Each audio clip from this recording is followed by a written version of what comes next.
أشرقت نفسي بنور من فؤادي حينما رددت يا رب العباد.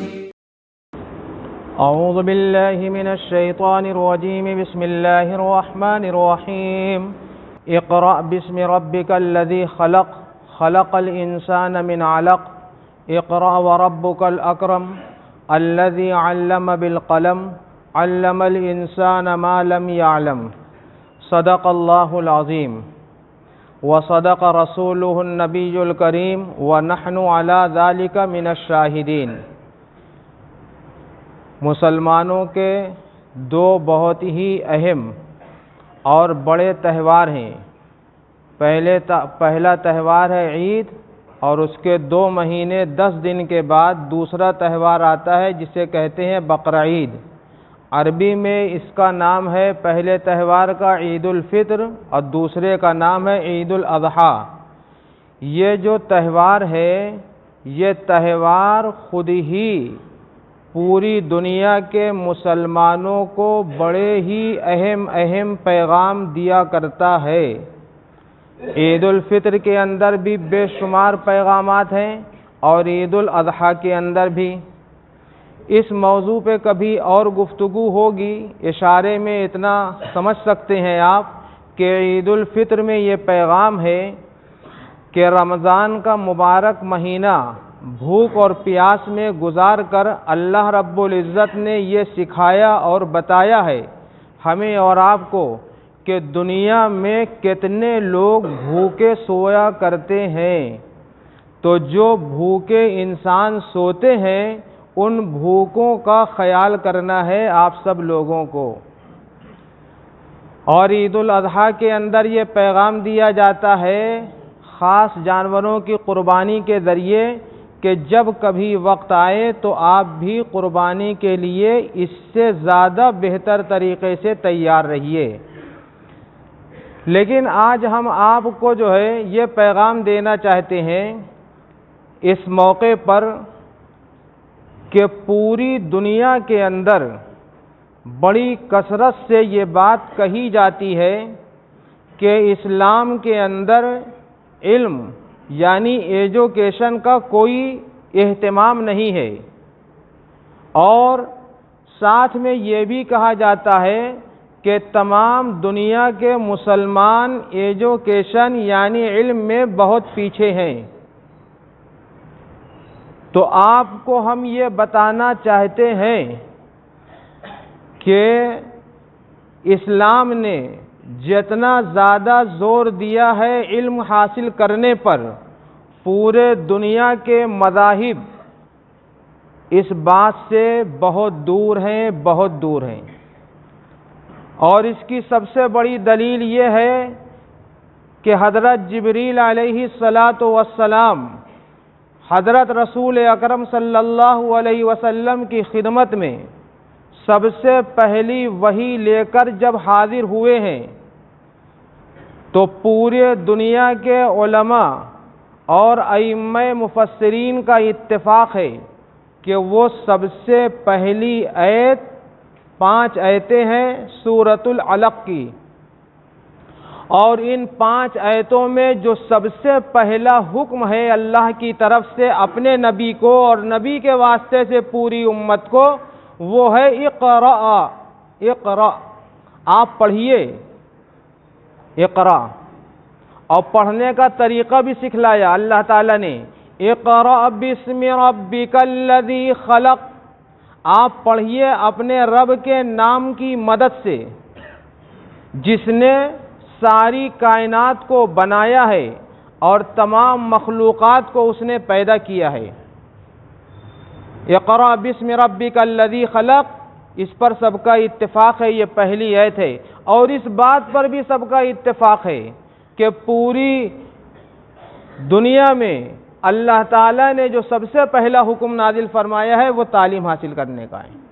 اور یہ بات عقل میں بہت آسانی سے آ سکتی ہے کہ علم کے بغیر کوئی عمل نہیں کیا جا سکتا. علم کے بغیر کوئی عمل نہیں کیا جا سکتا. پھر علم کی 2 قسم ہے. اگر علم صحیح ہے تو آپ کا عمل صحیح ہے، اور اگر علم غلط ہے تو آپ کا عمل بھی کیا ہوگا؟ غلط ہوگا۔ قرآن کریم میں بے شمار آیتیں ایسی ہیں جس سے یہ معلوم ہوتا ہے کہ علم کیوں اللہ تعالیٰ نے بڑی اہمیت سے بیان کیا ہے اور عالم کی بڑی فضیلت بیان کی ہے۔ قرآن کریم میں ہے قُلْ هَلْ يَسْتَوِي الَّذِينَ يَعْلَمُونَ وَالَّذِينَ لَا يَعْلَمُونَ، کہ جن لوگوں کو علم حاصل ہے اور جنہیں علم حاصل نہیں ہے وہ دونوں کبھی برابر نہیں ہو سکتے۔ وَلَا الظِّلُّ وَلَا الْحَرُورُ، سایہ اور دھوپ دونوں برابر نہیں ہو سکتے۔ سائے سے لوگوں کو آرام ملتا ہے اور دھوپ سے لوگوں کو تکلیف ہوتی ہے۔ جب دھوپ آتی ہے تو لوگ سایہ تلاش کرتے ہیں، ایسے ہی جاہلوں سے سماج برباد ہوتا ہے اور پڑھے لکھے لوگوں سے سماج بنتا اور سنورتا ہے۔ وَلَا الْأَحْيَاءُ وَلَا الْأَمْوَاتُ، زندے اور مردے ایک جیسے نہیں ہو سکتے۔ جو مردہ ہے وہ سڑنے لگتا ہے، اور جس جگہ باڈی رکھی ہوتی ہے وہاں بدبو پھیلنے لگتی ہے، اور جتنی زیادہ باڈی مردہ ہوگی اتنا زیادہ بدبو پھیلے گی۔ ایسے ہی سماج میں جتنے زیادہ لوگ جاہل ہوں گے سماج اتنا ہی بدبودار اور گندا ہوگا، اور سماج کے اندر جتنے زیادہ لوگ زندہ ہوں گے یعنی پڑھے لکھے ہوں گے اتنا ہی سماج اچھے سے اچھا ہوگا۔ اللہ تعالیٰ نے علم والوں کو بہت بلند درجہ عطا فرمایا ہے۔ والذین اوتوا العلم درجات، کہ اللہ نے اہل علم کو بلند مرتبہ عطا فرمایا ہے۔ حدیث پاک میں نبی اکرم صلی اللہ علیہ وسلم نے ارشاد فرمایا کہ ہر مسلمان مرد اور عورت کے لیے علم حاصل کرنا ضروری ہے۔ طلب العلم فریضۃ علی کل مسلم و مسلمہ، اور اللہ تعالیٰ کس انسان سے خوش ہیں اور کس انسان سے ناخوش ہیں، بعض علماء نے اس کی علامتوں میں سے ایک علامت یہ بیان کی ہے کہ جو علم دین حاصل کر رہا ہے صحیح طریقے سے تو یہ سمجھا جائے گا کہ اللہ تعالیٰ اس سے خوش ہیں۔ نبی پاک صلی اللہ علیہ وسلم نے ارشاد فرمایا من یرید اللہ بہ خیرا یفقہہ فی الدین، کہ اللہ تعالیٰ جس کسی کے ساتھ بھلائی کا ارادہ کرتے ہیں تو اس کو دین کی سمجھ عطا فرماتے ہیں۔ جو دین کی سمجھ سے کورا ہے وہ اندھا ہے، اور آپ خوب اچھی طرح اس بات کو سمجھ لیجئے کہ جس علم کے بارے میں قرآن و حدیث میں جگہ جگہ ترغیب دی گئی ہے اس علم سے دو طرح کا علم مراد ہے، ایک علم شرعی اور ایک علم انسانیت۔ دنیا کے وہ تمام علوم جو انسان کو جانور بناتے ہیں وہ علم حاصل کرنے کی ضرورت نہیں ہے۔ دنیا کا وہ علم جو انسان کو انسان بناتا ہے بلکہ جانور کو بھی انسان بنانے کی صلاحیت رکھتا ہے وہ علم حاصل کرنا ضروری ہے۔ اور علم شریعت، اس نے دنیا کے انسانوں کو انسان بنایا ہے۔ وہ لوگ جو اپنے جانوروں کو پانی پلانے کے لیے برسہاں برس لڑا کرتے تھے وہ آپس میں ایسے شیر و شکر ہو گئے کہ زمین و آسمان نے کبھی اس طرح کا پیار محبت دنیا میں نہیں دیکھا کہ ہندو مسلم سب ایک ساتھ رہا کرتے تھے، اور وہ چمن دنیا کا سب سے اچھا چمن اور گلشن ہوتا ہے۔ خود آپ بتائیے جس چمن اور جس گلشن میں ہر طرح کے پھول ہوں، ہر طرح کے پھل ہوں، اگر کوئی اپنے باغ میں صرف کیلا لگا دے، کوئی اپنے باغ میں صرف امرود لگا دے، کوئی اپنے باغ میں صرف سیب لگا دے، یا کوئی اپنے باغ میں صرف چمیلی کا پھول لگا دے، یا کوئی اپنے باغ میں صرف گلاب کا پھول لگا دے، یا کوئی اپنے باغ میں کسی اور طرح کا پھول لگا دے تو وہ باغ اچھا ہے یا دنیا کا وہ باغ اچھا ہے کہ جس باغ میں ہر طرح کے پھول کھلتے ہوں؟ اسی وجہ سے دنیا کی تمام کنٹری میں سب سے بہترین کنٹری انڈیا ہے، کیونکہ یہ وہ گلشن ہے کہ اس گلشن میں ہر طرح کے پھول ہیں، ہر طرح کے پھول، عیسائی بھی ہیں، یہودی بھی ہیں، مجوسی بھی ہیں، سکھ بھی ہیں، غیر مسلم بھی ہیں، مسلم بھی ہیں، یہ چمن ہے۔ لیکن اس کو سنبھالنے کے لیے علم چاہیے، اس چمن کو سنبھالنے کے لیے علم چاہیے۔ اگر علم نہیں ہوگا تو چمن برباد ہو جائے گا۔ اس لیے علم دین نبی پاک صلی اللہ علیہ وسلم نے جو سکھایا ہے اس سے پورا عالم سدھر گیا۔ آج وہ علم مسلمانوں کی زندگی سے نکل گیا ہے، اس لیے مسلمان کا ایک جوڑا جسے کہتے ہیں میاں اور بیوی، یہ بھی چین و سکون سے نہیں رہ پاتے۔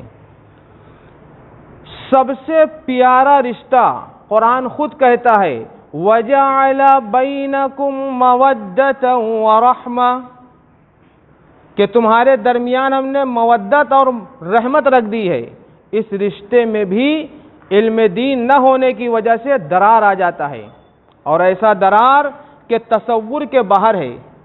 آپ میڈیا میں دیکھتے ہوں گے، پیپر میں پڑھتے ہوں گے کہ کبھی یہ سنتے ہوں گے کہ شوہر نے بیوی کو قتل کر دیا، اور کبھی یہ سنتے ہوں گے کہ بیوی نے شوہر کو قتل کر دیا، اور یہی نہیں، اس سے آگے بڑھ کر اپنے عاشق اور معشوق کے خاطر لوگوں نے اپنی ماں کا اور اپنے باپ کا قتل کر دیا۔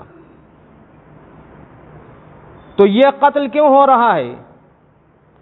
علم نہ ہونے کی وجہ سے۔ اگر علم دین ہو تو کبھی ایسا نہ ہو۔ علم ہمیں سکھاتا ہے صبر، تحمل، جو چیز چلی گئی اس پر صبر کرو، اس پر جھگڑا نہ کرو، اس پر لڑائی نہ کرو۔ مال چلا جائے، جان چلی جائے، یہ تو اللہ کی طرف سے آزمائش ہے۔ وَلَنَبْلُوَنَّكُمْ بِشَيْءٍ مِّنَ الْخَوْفِ وَالْجُوعِ وَنَقْصٍ مِّنَ الْأَمْوَالِ، کبھی تمہارا مال اللہ کم کر دے گا، کبھی تمہاری جان لے لے گا۔ جیسے کورونا میں کتنوں کی جان چلی گئی، لیکن لوگوں نے صبر کیا۔ تو یہ جو صبر ہے یہ اسلام سکھاتا ہے۔ لہذا اسلام کی تعلیم سے لوگ بہت دور ہو چکے ہیں، خصوصاً مسلمان۔ جس نے چار چیزوں کو نہیں پہچانا وہ دنیا کا سب سے بیکار انسان ہے۔ سب سے پہلے اپنے کو پہچانے، دوسرے نمبر پہ اپنے اللہ کو پہچانے، تیسرے نمبر پہ جس دنیا میں رہ رہا اس کو پہچانے، چوتھے نمبر پہ جس دنیا کو چھوڑ کر ایک دن جانا ہے اس کو پہچانے۔ یہ علم ہے، اپنی ذات کا علم۔ کیا حیثیت ہے ایک انسان کی؟ 5 فٹ 6 فٹ سب سے لمبا انسان آپ خود چھوڑ لیجئے گا کیا فٹ کا ہوگا؟ 8 فٹ سے نیچے ہی ہوگا جو بھی ہوگا۔ قرآن کہتا ہے کہ اپنی گردن کتنی ہی اونچی کر لو تم، وَلَن تَبْلُغَ الْجِبَالَ طُولًا، پہاڑ کی اونچائی کو نہیں پہنچ سکتے ہو، اور زمین پر پیر پٹک کر کتنا ہی چل لو تمہارے پیر پٹکنے سے زمین پھٹ نہیں جائے گی۔ إِنَّكَ لَن تَخْرِقَ الْأَرْضَ، تو تم اپنی عقل سے زمین کو نہیں پھاڑ سکتے، اور تم اپنی گردن اونچی کر کے پہاڑ سے اونچے نہیں ہو سکتے ہو، تو کس چیز پہ اکڑنا ہے؟ اور اگر انسان دیکھے وہ ہوتا ہے نا کہ کون سی چیز کس چیز سے بنی ہے، یہ مسجد کس سے بنی ہے، پلنگ و صوفہ کس سے بنا ہے، تو اس کو بولتے مادہ۔ تو یہ جو انسان ہے جو بڑا فخر و غرور و گھمنڈ کرتا ہے، یہ سوچے تو کس چیز سے بنا ہے، کس چیز سے بنا ہے، اگر دیکھے تو اس کو خود ہی گھن آئے گی۔ اس سورہ کا نام سورۃ العلق ہے۔ اقرأ بسم ربک الذی خلق، خلق الانسان من علق۔ اللہ تعالیٰ فرماتے ہیں میں نے تم کو ایک خون کے لوتھڑے سے، کیا خون کا لوتھڑا کوئی کھا سکتا ہے؟ کیا خون کا لوتھڑا کوئی اپنی فریج میں رکھ سکتا ہے؟ کیا خون کا لوتھڑا کسی کو دیا جا سکتا ہے؟ اسی خون کے لوتھڑے سے جس سے ساری دنیا گھن کرتی ہے انسان کو اللہ نے پیدا کیا ہے، اور اس بات کو بھی اللہ تعالیٰ نے بہت جگہ بیان کیا ہے. تو انسان غور کرے، علم حاصل کرے کہ وہ ہے کیا. اور دنیا کا کوئی انسان گارنٹی سے یہ نہیں کہہ سکتا ہے کہ اس کی زندگی کتنے سیکنڈ کی ہے، کوئی نہیں کہہ سکتا. پھر وہ انسان ناز کرے. تو پہلا علم اپنے کو پہچانے، دوسرا علم اللہ کو پہچانے کہ انسان جو کچھ چاہتا ہے کبھی وہ پورا ہو جاتا ہے اور کبھی پورا نہیں ہوتا. تو جو چیز پوری نہیں ہوتی وہ کون ہے؟ کون طاقت ہے جو نہیں پوری کرنے دیتی ہے؟ وہی اللہ ہے. بہت ارادہ آپ کرتے ہیں، ہر انسان کے دل میں بڑی خواہشیں اور بڑی امنگیں ہوں گی، لیکن کیا اپنی وہ خواہش کو پورا کر لیتا ہے؟ نہیں کر پاتا. اس دنیا کو پہچانے. دنیا کی بڑی بڑی سٹی، بڑی بڑی کنٹریاں پہلے کیا تھیں، اب کیا ہو گئیں، اور اب کیا ہے، کل کیا ہو جائیں گی؟ کسی کو علم ہے؟ ایک زلزلہ اور ایک طوفان اور ایک سیلاب گاؤں کے گاؤں کو جو ہے تباہ کر دیتا ہے. اور ایسی دنیا، جس دنیا کو آج نہیں کل آپ کو چھوڑنا ہے، اسی دنیا کے خاطر اپنا دین بھی برباد کرتے ہیں، اپنا ایمان بھی برباد کرتے ہیں، اپنی نماز بھی چھوڑتے ہیں، مسجد اور قرآن سے بھی دور ہو جاتے ہیں، اور اسی میں ایک دوسرے کو مارتے پیٹتے ہیں. کیا آخرت کو پہچانیے کہ جہاں آپ جائیں گے کبھی لوٹ نہیں پائیں گے. کوئی ایک مثال دے دیجئے آپ کہ فلاں آدمی مر گیا تھا اور لوٹ کے آ گیا پھر واپس. ہے کوئی مثال؟ اس آخرت کی تیاری کریے، اس آخرت کو پہچانیے. تو یہ چار چیزوں کا علم مسلمانوں کو حاصل کرنا چاہیے. اور آپ کو ایک آخری بات بتا دوں کہ دنیا میں جتنے بھی مذہب ہیں، ہر مذہب میں اپنی اپنی قوم کو سمجھایا اور بجھایا گیا ہے، اور سبھی مذہب اپنی قوم کو اچھی تعلیم دیتے ہیں، اچھی تعلیم دیتے ہیں. اس میں کوئی شبہ نہیں ہے.